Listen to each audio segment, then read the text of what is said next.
बहीण योजनेची आज वर्षपूर्ती आहे आणि लाडक्या बहिणींसाठी आज आनंदाची बातमी आहे।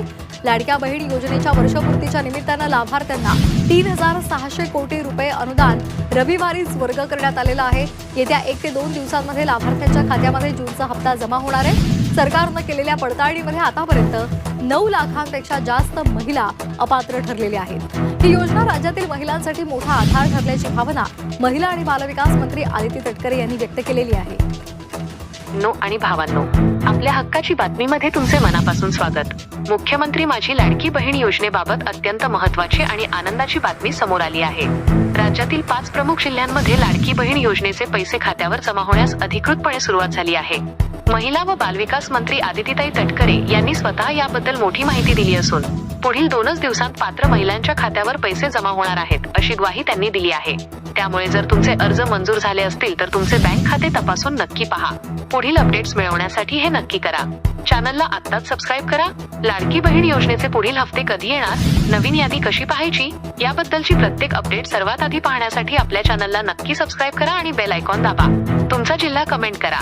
तुम्ही हा व्हिडिओ सध्या कोणत्या जिल्ह्यातून पाहत आहात हे खाली कमेंट बॉक्समध्ये नक्की सांगा, जेणेकरून तुमच्या जिल्ह्यात पैशांचे वाटप कधी सुरू होत आहे याची अचूक माहिती मला तुम्हाला देता येईल।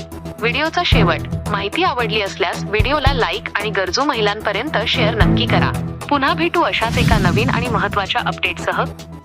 पुन्हा एकदा साधारणपणे पुढच्या 3-4 दिवसाच्या कालावधीमध्ये ज्या काही लाभार्थी आहेत लाडक्या बहीण योजनेच्या त्यांच्या खात्यामध्ये थेट जो लाभ आहे त्याचा हप्ता आहे तो देण्याची सुरुवात ही केलेली आहे। मधले हे 1-2 दिवस सुट्टीचे असल्यामुळे त्यावेळेला थोडी ती प्रोसिजर 1 दिवसासाठी आम्ही हॉल्ट घेतला होता। आज महिन्याचा हा पोहोचवण्यात येत आहे।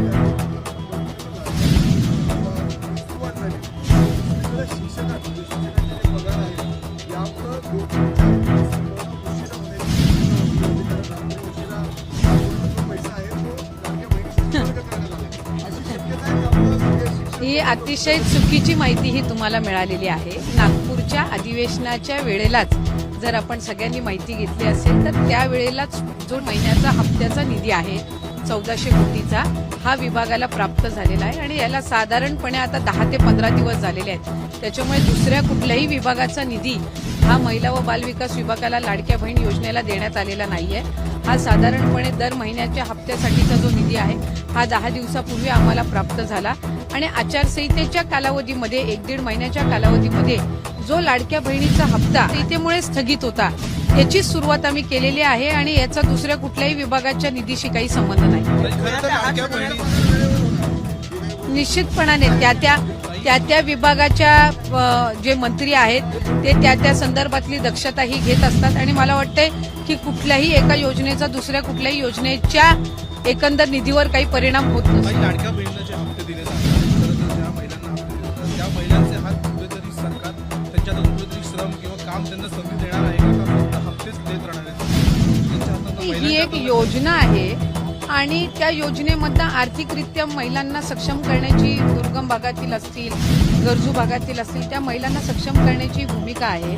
आम्ही विभाग म्हणून आता पुढच्या कालावधीमध्ये महिलांना आर्थिक साक्षरता त्याच्यामध्ये आणणं म्हणजे फायनान्शियली त्यांना लिटरसी, त्यांना लिटरेट करणं या दृष्टिकोनातून आम्ही काही उपक्रम हाती घेणार आहोत। आणि साधारणपणे जर आपण बघितलं की या ज्या महिला आहेत लाभार्थी या आपापल्या पद्धतीनं सेव्हिंग असेल किंवा छोटे उद्योग सुरू करणं असे अनेक केस स्टडीज आमच्या सुद्धा समोर आलेले आहेत। आम्ही फायनान्शियल लिटरसी आणण्याच्या दृष्टिकोनातून पुढच्या कालावधीमध्ये काम हे निश्चितपणाने